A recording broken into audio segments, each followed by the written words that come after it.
Hello, बच्चों. Let's see the question. In a purely resistive AC circuit, the current option A lags behind the EMF in phase. Option B is in phase with the EMF. Option C leads the EMF in phase. Option D leads the EMF in half the cycle behind it in the other half. So let the key concept of this question.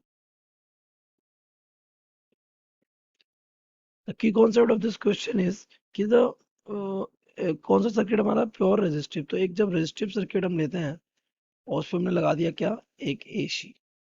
Okay. तो AC किसी instant पर कैसे दिया जाता है, V not sine omega T, है ना. तो the angle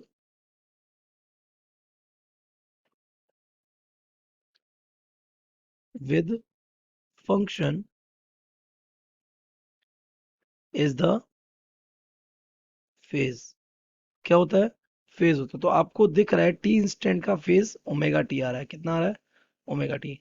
late I be the current at same instant. T instant का ही करंट क्या है बेटा, आई मान लिया. तो ये करंट कितना हो जाएगा, तो i will be is equals to v upon r. क्योंकि ये रेजिस्टेंस कितना है, आर है.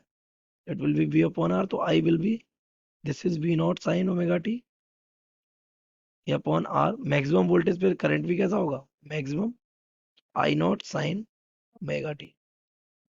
This is the current. If you compare, इसका भी फेज क्या है, ओमेगा टी. अगर यहाँ देखेंगे तो इसका भी फेज क्या है, ओमेगा टी. तो मैं सिंपली दिख रहा है both V and I are in phase. किसमें है, फेज में. तो अपने ऑप्शन को देखें तो in is in phase with the EMF. Current किसमें है, ईएमएफ के साथ फेज में.